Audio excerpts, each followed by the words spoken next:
जालन्यातील अंबड तालुक्यातल्या टाका भागात एका शेतकऱ्याने 5 एकरवरील मोसंबी बागेवर जेसीबी फिरवलाय। मोसंबीला कमी दर मिळत असल्यामुळे मोसंबीच्या उत्पादनातून लागवडीचा आणि देखभालीचा खर्चही निघत नसल्याचं शेतकऱ्याने म्हटलंय। त्यामुळे शेतकऱ्याने तब्बल 1000 मोसंबीची झाडं नष्ट केली आहेत।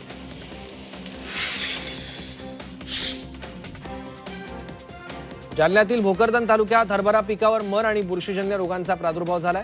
पावसामुळे हरभऱ्याला चांगलं बळ मिळेल अशी अपेक्षा होती, मात्र ओलावा, तापमानातील चढ उतार आणि बदलत्या वातावरणामुळे पिकावर रोगांचा प्रादुर्भाव झालाय। त्यामुळे शेतकरी हवालदिल झाले आहेत। वाशिममध्ये मालेगावमध्ये नाफेडचं सोयाबीन खरेदी केंद्र सुरू करण्याची मागणी करण्यात आली आहे। नाफेड मार्फत सोयाबीन खरेदीसाठी नोंदणी पूर्ण झाल्यानंतर प्रत्यक्ष खरेदीला सुरुवात न झाल्यानं शेतकरी अडचणीत सापडलेत।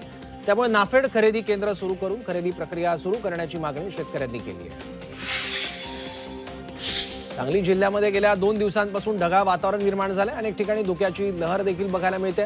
त्यामुळे जिल्ह्यातील द्राक्ष बागायतदारांची चिंता वाढली आहे। या वातावरणामुळे द्राक्ष बागांमध्ये रोगांचा प्रादुर्भाव वाढण्याचा धोका अधिक असल्यानं शेतकऱ्यांना फवारणी देखील करावी लागते। त्यामुळे शेतकऱ्यांवर आर्थिक संकटात सापडण्याची वेळ आली आहे। जळगावातील बाजारात वांग्यांची मोठी आवक झाली आहे। भारताच्या वांग्यांना मोठी मागणी असून तब्बल 100 ते 150 रुपयापर्यंत किलोने भारताच्या वांग्यांना भाव मिळतोय। थंडीत वाढ झाली असून भारताच्या वांग्यांची विक्रीही वाढली आहे। नांदेडमध्ये कलिंगडाच्या लागवडीसाठी शेतकऱ्यांची लगबग सुरू आहे। नायगाव, बिलोली आणि देगलूरमधील शेतकरी कलिंगडाची लागवड करताना दिसतात। साधारणपणे 3 महिन्यात विक्रीसाठी येणारे फळ असल्यानं यातून चांगलं उत्पन्न मिळवता येईल असा विश्वास शेतकऱ्यांनी व्यक्त केला आहे। तसंच उन्हाळ्यात सुद्धा कलिंगडाला चांगला बाजारभाव मिळेल अशी शेतकऱ्यांना आशा आहे।